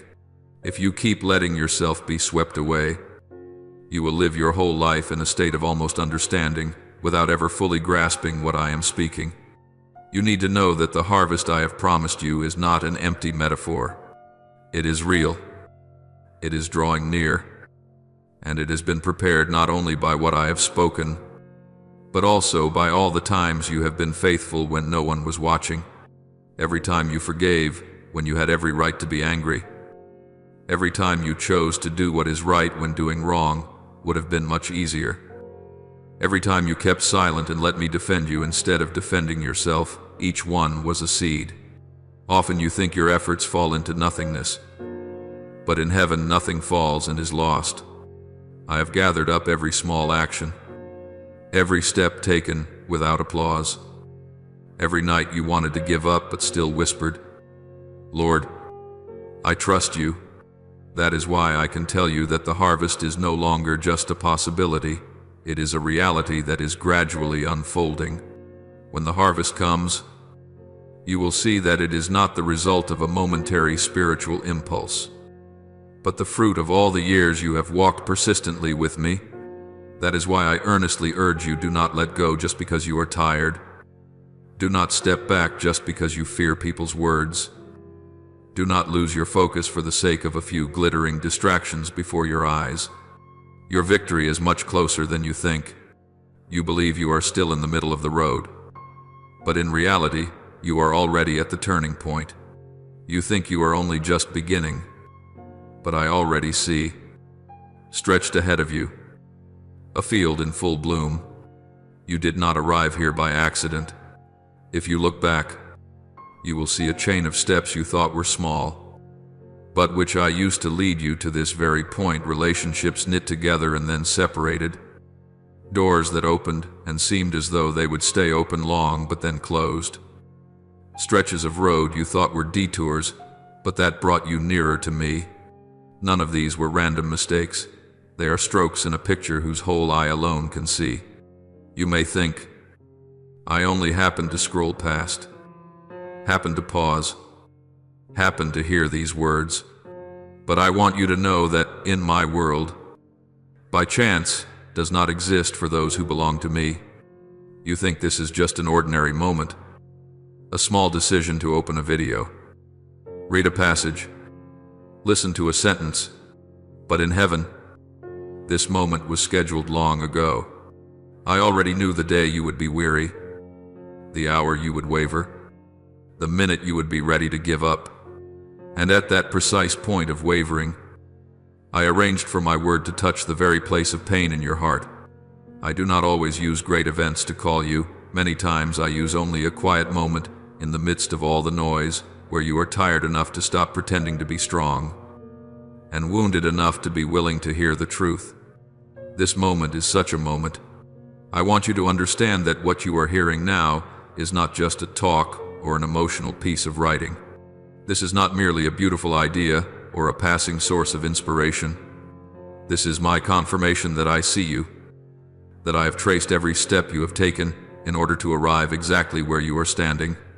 When you hear the words, "Do not fear people more than me," do not miss the hour when I open the door. They are not just general pieces of advice. They are my hand placed on your shoulder as I speak to you by your own name. I am drawing you out of the fog of people's opinions and into the light of knowing that your Father in heaven sees you and calls you personally. My voice is not like the voice of the world, because my voice is not based on your present merits, but on what I have ordained for you from the beginning. I am the Lord your God. I do nothing just for the sake of it. I do not speak a single word that does not carry eternal weight. When I allow a message to touch your heart, it is because I have hidden within it the answer to the confusion you are facing. I do not play with your tears, nor do I play with your hope. If I remind you to guard your heart, your ears, your focus, it is because I know exactly what is threatening you in the season ahead. If I tell you that victory is near, It is because I see the timelines you cannot see. While you see only a present tangled with memories, I see the beginning, the middle, and the end all at once. I know precisely where you are prone to stumble, where you are likely to turn back, where you are inclined to stop because you fear people's words more than losing my voice. Therefore, do not take this moment lightly. Do not just scroll past it as a piece of good content and then leave it there. Let these words remain, seeping into the places you usually keep closed. Let them question you, who is directing your steps, the eyes of people, or the eyes of your Father, who is defining who you are, your past, the mockery, or the call of the one who created you. Be honest before me about your fear of public opinion, about the times you stayed silent because you were afraid of being criticized, about the dreams you have hidden away because you were afraid of people's laughter. I do not despise those weaknesses. I simply do not want them to bind you any longer. When you dare to lay them bare before me, I begin to untie each knot, one by one. From this point on, what I long for is that you gradually shift from fearing what people think to fearing missing what I am doing. I want you to tremble not because of criticism, but because you realize that if you keep stepping back, keep hiding, keep letting public opinion rule you, you may end up standing on the sidelines while I am opening doors for those who dare to trust me. I am not excluding you, but I will not force you either. I invite you into a new realm, the realm of those who dare to live for me rather than for their image in the eyes of others. There you will taste a sweet freedom, not the freedom to do whatever you like, but the freedom of no longer being gripped by those judgmental whispers. My child, treat my word to you today as a marker. From this point, you can choose to go on living as before, always looking over your shoulder, weighing people's reactions before every step, or you can begin to ask a different question. Does this bring me closer to him? Does this distort or restore his image in my heart? If the answer is yes, in the direction of me, then step forward boldly. Even if people do not yet understand, even if some disagree. But if the answer leans toward merely making you look better in the eyes of others while dimming my voice, then you know you need to let it go. I will not abandon a child who dares to choose me over choosing safety. And as you walk on from this moment, even if it is only a small change in the way you think, the way you react, the way you face other people's opinions, remember that you are not walking alone. The one who is speaking to you now is the same, one who will go with you in every hidden choice. I will bring these words back to your mind at the very moment you are about to slip back into your old way of living. I will stir in you a holy discomfort whenever you agree to let public opinion rule you, not to crush you with guilt, but to remind you that you have been called to something deeper, stronger, more beautiful than that. And then, little by little, you will see, as your heart is guarded, your ears learn to be selective, and your focus is set in the right place. The harvest I have spoken of will begin to take shape, not loudly, not ostentatiously, but clearly and surely. You will realize that no detail in your journey has been superfluous, and there has never been a moment when I came to you merely to fill a gap. Each time I touch you, I turn your path a little. Each word I speak marks a new milestone on the road you are walking, and the message you have just heard is one of those milestones, the place where you lift your head above the noise of people's voices and begin to fix your gaze more steadily on my eyes, the eyes of the one who has never done anything without embedding in it an eternal purpose for your soul. My child, when you dare to choose my voice over the noise of this world, something very gentle yet profound will take place in your heart. The spiritual doors you once thought were locked shut will begin to open one by one. It is not because you have suddenly become more worthy, but because now you are standing in the right place to see my hand at work. There are opportunities I prepared for you long ago, but only when you stop bowing your head before public opinion and turn your face back toward me, will you realize they have always been there, waiting for you to step into them. You will begin to sense that it is not by chance that someone appears to support you, not by accident that an invitation is sent, not a coincidence that new crossroads open on the path you walk. All of these are my quiet fingerprints. For I have said, I will instruct you and teach you in the way you should go. I will counsel you with my eye upon you. Psalm 3:2-8. And when my eye is upon you, there is no door I open that any slander or criticism from people can ever close again. But my child, when you step into a season of open doors, that is also the very time you must guard your heart more carefully than ever. For the enemy will not let you go simply because you have chosen me. It will look for another way to pull you out of focus. Sometimes by using things that seem reasonable enough. It will whisper to you to pause a little, just to relax, to compromise a little just to make life easier, to slow down in a kind of resignation so you will clash less with public opinion. Days that look the same repeat. Work sweeps you into its cycle. Conversations that lead nowhere. Endless hours scrolling across a screen. All these may feel like a thin mist. Yet, if you allow them to cover your heart for too long, the flame I have kindled in you will slowly grow dim. You will not notice it at once. It does not go out with one fierce gust of wind, but with 1,000 soft breezes of distraction. I remind you of this not to blame you, but to awaken you to guard what is most precious, the burning devotion of your heart for me. For I have spoken. Above all else, guard your heart, for from it flow the springs of life. Proverbs 4:2-3. If you can keep your heart, you will be able to keep your whole path. My child, this is not a season for you to walk without direction. This is a season in which I want to lead you step by step in my light. You are not born to grope your way through the dark, walking and guessing, living and constantly afraid of being wrong. I have placed my Holy Spirit within you, not as an abstract idea, but as a true comforter and guide.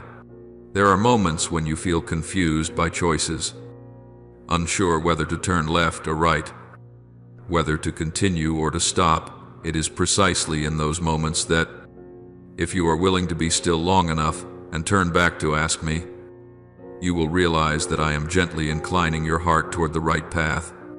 I do not lead you by thunder, but by a gentle inner voice, a quiet prompting that makes you restless with what does not belong to you and gives you deep peace about what I have prepared.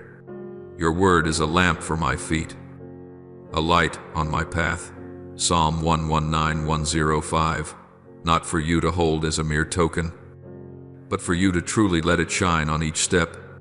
As you walk in my presence, you will find that you no longer have to live by guesswork, but by a tender assurance that I am walking beside you. I know there are seasons when you feel you are merely existing rather than truly living. Day after day looks the same. Dreams seem to stand still. Promises seem delayed. I know there are nights when you lie down and quietly ask in your heart, Lord, is this enough? Am I really on the right path, or am I just consoling myself in those moments? The voice of giving up often sounds the loudest. Weariness presses on your chest like a stone, trying to pin you down until you no longer want to try. But my beloved, right at the border between wanting to quit and getting up one more time, heaven is watching you the closest. I tell you, this is not a full stop, but a colon opening into a new part of the story. What you are going through is not a wall at the end of the road, but a disguised door. I allow you to reach the limit of your endurance, not so that you will break, but so that you will clearly see where your strength ends and where my grace begins. Do not be quick to conclude the story while I have not yet put my pen to the final line. My child, there are things about to come into your life that you cannot yet imagine. Just as a child cannot fathom the breadth of the sea when it has only ever seen a small pond, I am preparing works, relationships, doors, and opportunities that, even if I told you all of them now, your mind could not contain. Instead of trying to figure everything out, learn to trust more deeply. I do not call you to be the one who explains every detail of my ways. I call you to be the one who walks in obedience. Even before you understand the whole context, you may not understand why I seem slow, why I am silent, why the road you walk is sometimes winding and steep, but you can choose to believe that I am never careless with any detail. For my thoughts are not your thoughts, neither are your ways my ways. Isaiah 5:5-8. These words are not given so you will stop thinking, but so you will know the limits of your reasoning and lean more fully on my will. Do not let your heart be drained dry by questions I have not yet promised to answer. Do not allow small details to make you doubt the entirety of my heart for you. When you keep circling around the question why, you will wear yourself out. But when you begin to ask, Lord, what do you want me to learn in this? You will begin to grow. I do not promise that every question will be explained in this life, but I promise that nothing you entrust to me in faith will ever be wasted. The things you do not understand today I will weave together later, so that one day, when you look back, you will whisper through tears, "So, you did not lose even a single piece of my life." In that moment you will thank me not only because I answered your prayers, but also because the prayers you thought were forgotten became the very foundation for things you never even dared to ask for. My dear one, hold firmly to this. I have not only made promises to you, I have already begun to fulfill what I have spoken. If your spiritual eyes were opened, you would see the quiet movements around you. People, I am slowly bringing closer. Old doors closing so that new paths can appear.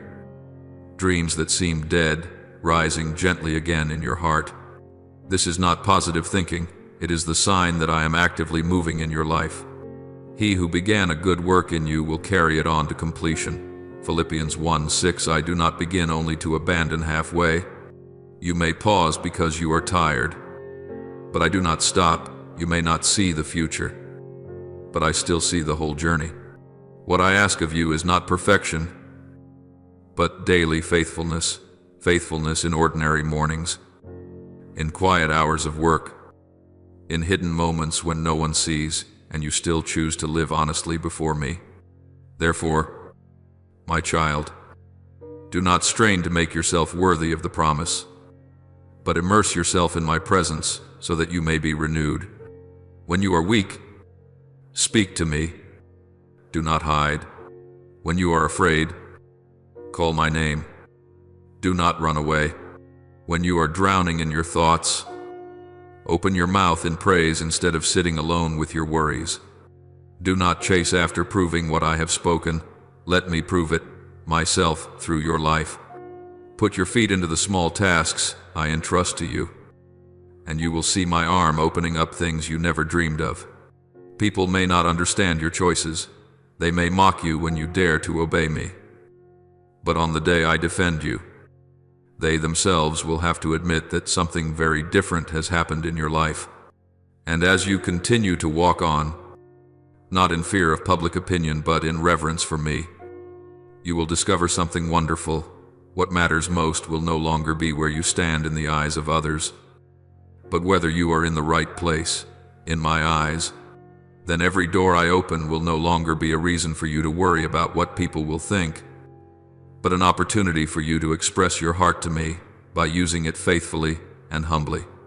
You will no longer live in constant fear that doors will slam shut on you, because you will know that what determines your life is not the hand of others, but my hand. The one who has begun is continuing and will complete everything I have spoken over your life. For this reason, my child, I want you to understand that what is happening around you is not random or meaningless. I have stirred the heavens. I have set the unseen realm in motion.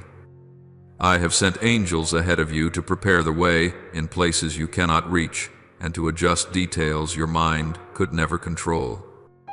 and all for one purpose, that the time I have appointed for your life may be fulfilled, and that what I have spoken in secret may be revealed in the open.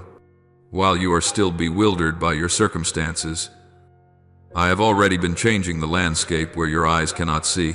I have touched the hearts of people you have never met. I have shifted the setting, opening pathways where everything once seemed shut.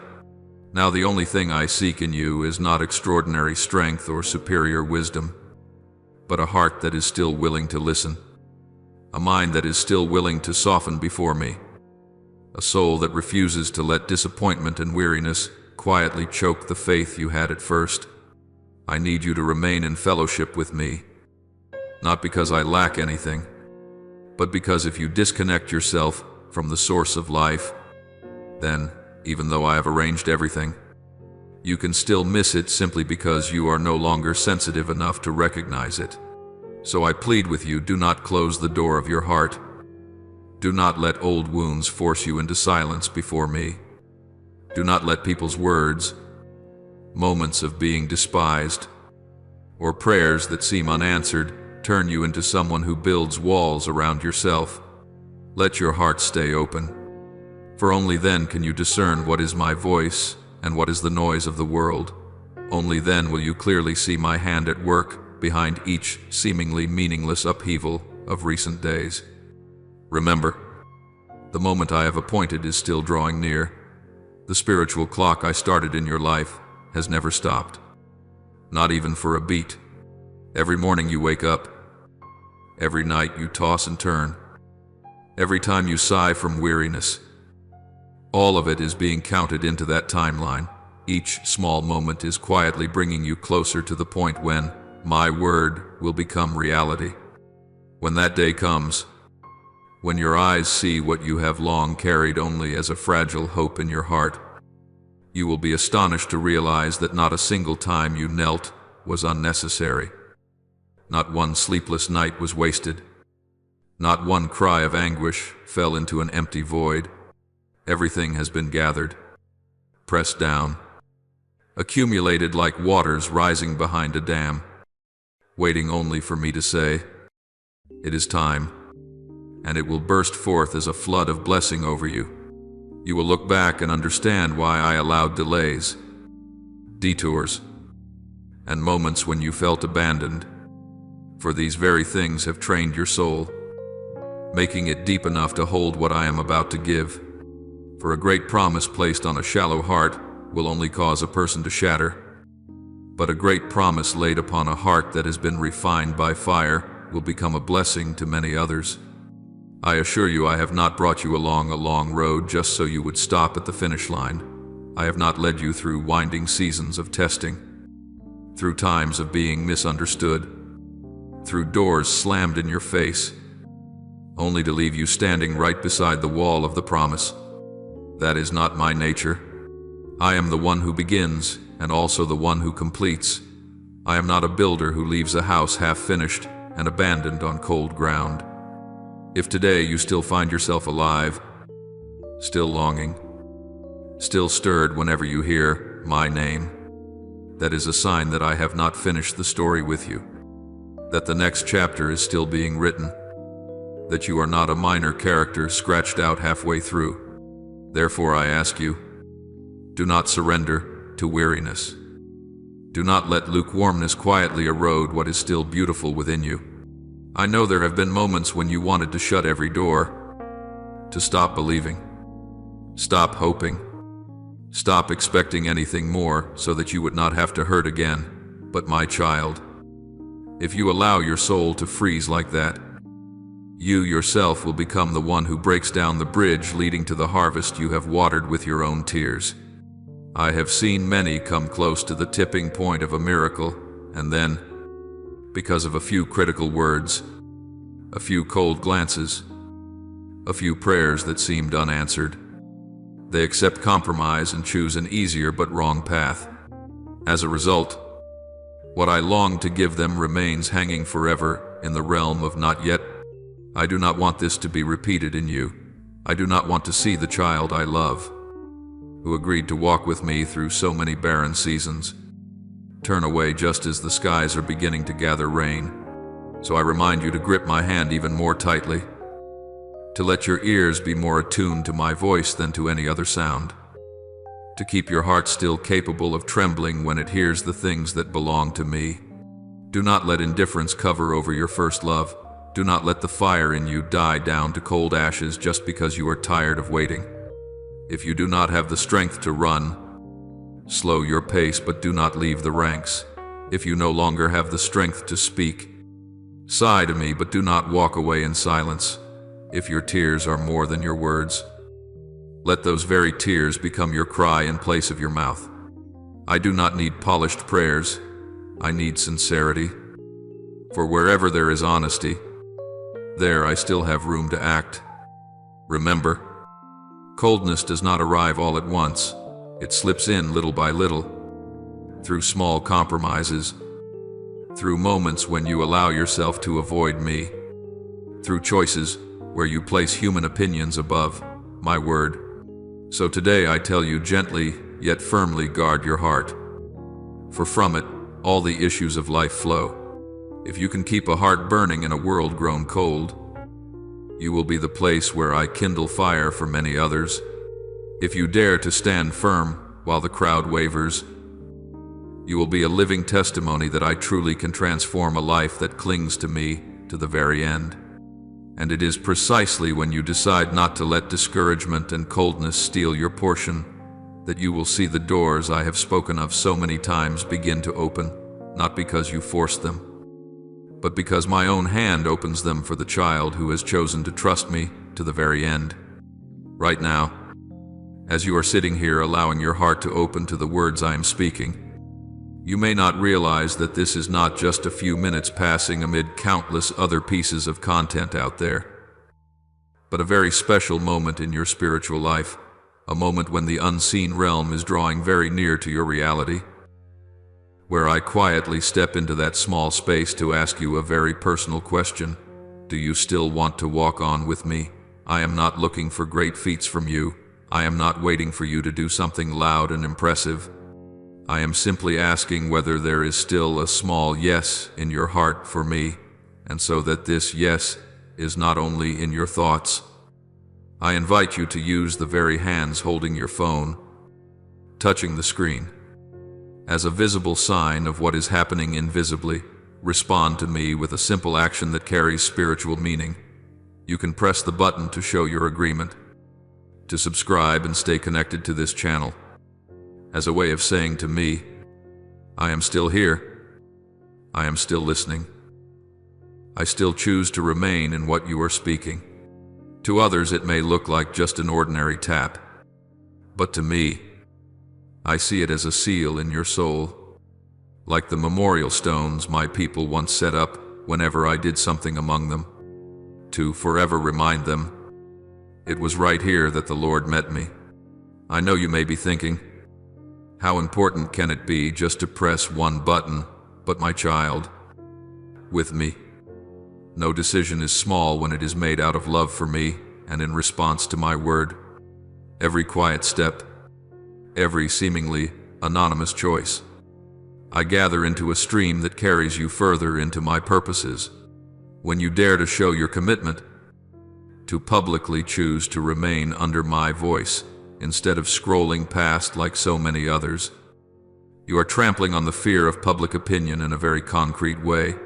You are no longer only listening to me in secret, but allowing your decision to leave a mark on the outside, like when someone raises their hands in worship in the midst of a crowd, like when a person dares to step forward to confess their faith. That small action is not insignificant to me at all. It tells me that you are not just listening for pleasure, not just moved for a moment, but that you are willing to let your heart be stirred until it moves you to act. In this world, where people can so easily switch off anything that does not please them, your choice to stay a little longer has already become a powerful declaration. I want you to understand that I see every one of those silent choices. I know when you intend to just scroll past, but then you stop, because something inside you says, listen to the end. Because what if the Lord is speaking to you I notice every time you want to give up and then come back. Every moment you reopen the words I have spoken, just to remind yourself, God is still at work. When you hit subscribe, when you leave a sincere response, when you keep something like this saved to listen again. Do not think it is only a matter of habit or technology. I see it as stones you are laying down on the path of returning to me. I do not require you to make loud and spectacular declarations. I simply treasure the heart that says, I still want to stay connected. I still do not want to lose his voice among all the other sounds. To me, that is precious enough to be written down. For as it is written, nothing in all creation is hidden from his sight.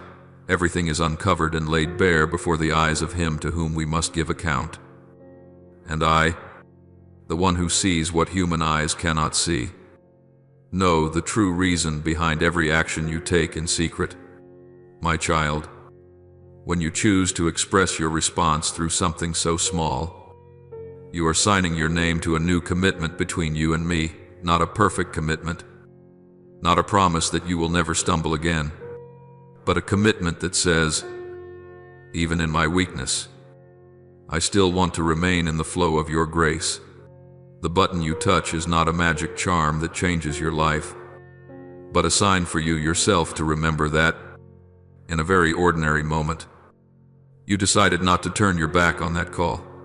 One day, when your heart is shaken, when you once again find yourself afraid of what people might think, you will need such markers to remind yourself, my heart once chose the Lord, and that day I dared to show it, so today I will choose him again. I do not use outward gestures to measure your worth, but I use them as a point of leverage to lift you up, because I know that you are dust, that you need things your physical eyes can see in order to remember what your spiritual eyes have once seen. Understand that to me, a single touch is not just a movement on a screen, but the picture of a deep decision. Wherever you touch, your heart is already moving toward that place. The world pulls your hand in every direction, inviting you to touch all kinds of content that draw your spirit away from me. But today, I invite you to use that same familiar gesture to turn back to me. You are not touching what is useless. You are touching what softens your heart, what stirs your faith again. When you do that with the awareness, I am doing this because I want to cooperate with what God is speaking. I want to stay connected to the source that nourishes my soul. That action becomes a wordless prayer. Amid so many things racing to measure and capture your attention, I delight to see you offer a portion of that attention to me. That is the portion I use to sow new seeds into your heart. I speak to you as a gentle father. Do not despise small choices. The doors I open in the spiritual realm are often pushed open by things that seem very small. One day, you will realize that the great turning points of your life did not begin with noisy events, but with an ordinary evening when you listened and quietly nodded your agreement with me. Today can be such a day, when you decide not just to listen and be done, but to mark in your heart, I want to continue this journey. You have taken one more step out of the fear of people's opinions and closer to the moment when I will defend you and lift you up. Others may not notice, but I, the one who has called you by your very name, take note of it all. As the promise says, your Father, who sees what is done in secret, will reward you, and I reward not only with material things, but with inner renewal, with strength, with peace, and with a clear direction for the days ahead of you. So, my child, if you are sensing a gentle stirring in your heart, do not quench it. Do not say, maybe next time. Do not let embarrassment or the habit of just scrolling past everything pull you out of this moment. Respond to me in your own way. It may be a touch, a comment of confession, a decision to save this content, to remind yourself later, as long as it is something you do in honesty. I understand the spiritual meaning behind it. I see when you choose to stay a few minutes longer, even when your mind wants to go elsewhere. I cherish it when you say in your heart, I will not leave you halfway again. I want to go with you to the end. And that alone already gives me a reason to pour out on you what I have long prepared. Nothing you do out of love for me is ever wasted. Not even a hidden act that no one praises.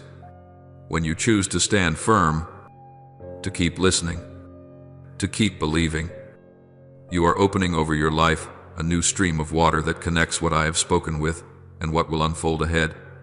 From this hidden place, I will lead you farther than you imagine.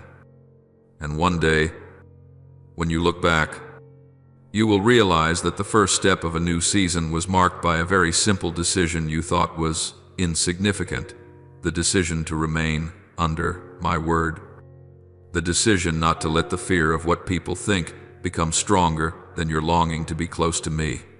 And I, your Lord, the one who sees to the very bottom of your heart, will not forget a single choice you made just to belong to me a little more. My beloved child, you have walked through so many scrutinizing looks, so many comments and whispers, so many moments of asking whether you are worthy or not. But now I want to draw your gaze away from that noise so you can see a deeper truth. There is no moment in your life so small that it is unnecessary in my eyes. Those times you sat quietly in a dark room, feeling as though the whole world had forgotten your existence. I was still there, watching you, listening to the sobs that never became words. On those afternoons when you hurried through the crowd with a forced smile, trying to look fine before others while you felt empty inside. I was still walking with you at every step. On those nights when you tossed and turned, unable to find peace, your heart full of questions you did not dare share with anyone. I am the one who heard every trembling beat. You do not live in a cold universe. The entire story of your life lies in the palm of my hand, and no detail is left behind. I am not careless. I do not miscount your years, and I do not overlook a single tear that has fallen for my name's sake or because of the wounds I allowed. In order to teach you to grow in faith, you often think that only spiritual moments, when you pray fervently, serve passionately, give generously, have value before me, and that the moments of weakness, exhaustion, and weariness are hardly worth mentioning, but you are mistaken. I am present even when you do not feel spiritual at all, even when your prayer has become nothing but a tired sigh, when all you can say is, Lord, I am at the end of myself. I do not turn away in disappointment. In that very moment, I bend down closer. I hear the words you do not say. I see the tears you wipe away in haste. And I count every time you want to give up but still choose to cling to me. Each small moment you think is meaningless is actually an invisible line being carved into the story of your faith before heaven. I tell you this, there is no moment that is useless, no pain that is forgotten, no prayer that vanishes into the void when it reaches me from a sincere, even fragile, heart. My child, I am not a distant deity, too busy to remember the details of your life. I am not one who makes promises and then abandons them, leaving you to manage everything on your own. I do not speak empty words just to soothe you for a moment. When I speak, my very nature is bound to that word. So if my word were ever to fail, I would no longer be myself, but that will never happen. I am not confused, not slow, not powerless before any force that is set against you. If you look around and see that everything is still quiet, it is not because I have left you, but because I am quietly preparing something which, when it appears, will leave you and those watching you in awed silence. I am weaving, turning, rearranging the things you think are unrelated, so that suddenly, in a moment of my choosing, they will come together to form a new picture of your life, one you never even dared to dream. Therefore, I tell you, keep your ears open. Do not let negative voices, harsh judgments, or old memories of failure fill the inner space until there is no room left for my voice. I do not speak to you only in unusual moments. I often whisper through very ordinary things, a verse of scripture suddenly rising in your mind, a song that unexpectedly touches the painful place, a friend who accidentally speaks right into what you are hiding. This is how I gently nudge your soul. Be watchful, not in panic, but in the sensitivity of faith, so that you can discern when I am knocking on the door of a new season. You think everything will just stay dull and drawn out like this, but I am preparing a turning point. Do not let weariness make your ears heavy. Ask me to anoint your heart afresh, so you can hear every spiritual movement shifting around you. What I am about to do in your life will not be a small patch or minor adjustment, but a deep shift, so profound that when you look back you will see a clear boundary between before and after. I do not upgrade your life the way people update a software version. I reshape the way you see me, the way you see yourself, and the way you see the meaning of your life. There will be people who witness this turning point and still try to explain it as luck, coincidence, your own effort, favorable circumstances, or the help of this or that person, but you will know deep within that an unseen hand has intervened. I will act in such a way that no one, not even you, can boast. It was by my own strength. What I do will bear the clear mark of grace greater than your ability, beyond your expectations, surpassing the limits others have placed on you, and breaking even the boundaries you unconsciously built around yourself. You will see that there were doors you knocked on until your knuckles were raw, yet they remained closed. Relationships you begged to keep but that still broke apart. Opportunities you clung to that slipped from your grasp. You sat alone and concluded that you are a failure, that your life is cursed, that I have favored others more than you, but you have been looking from below, while I see from above. I know who you would become if those doors opened exactly as you wished. There would be connections that pulled you far from me, positions that fed your pride, successes that convinced you that you no longer needed me. So even though you cried and prayed, I was compelled to say no, and that no of yesterday has now become a saving you that you did not understand at the time. I have blocked many paths you intended to take, not because I am strict or harsh, but because I do not want you to stray into dead ends that are beautifully decorated. The enemy is very skilled at building roads that look bright and glamorous. Fame, applause, the feeling of belonging to some group, being admired, being recognized, but deep inside, they pull your soul away from its true place of safety. I am not willing to trade your soul just so you do not feel inferior to the world. That is why I would rather let you go through seasons of disappointment, moments of staggering, and opportunities that seem completely lost, than allow you to walk through a door that would burn up everything I have been sowing in you all this time. Have you noticed that after each closed door, even though your heart hurt, you still had me, and then, over time, you began to see new pieces appear, a healthier relationship, a more peaceful direction, an environment more aligned with the nature I have placed inside you. At that point, you began to dimly realize that the breakdowns of the past were not meaningless at all. They are like speed limit signs on the road, reminding you not to rush ahead too fast, according to instinct, only to crash into a wall you cannot see. I have been quietly correcting your path, turning your steps, cutting away, adding in, like a patient potter, shaping the clay into the form he desires. What I am preparing for you is not merely an easier door, but the right door, right for your calling, your temperament, the abilities I have given, and above all, right for my eternal purpose for your soul. I do not want you to enter places that only make you feel a little less inferior for a moment. I want to bring you to where you live, in agreement with what I spoke over you from the very beginning. Therefore, do not define your worth by how many doors people open for you.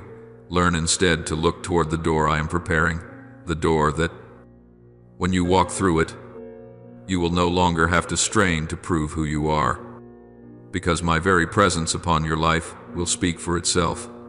So, my child, when you hear me speak of a coming change, do not shrink it down to the size of your fears or your past experiences. Do not quickly think, it will probably just be a little better than now.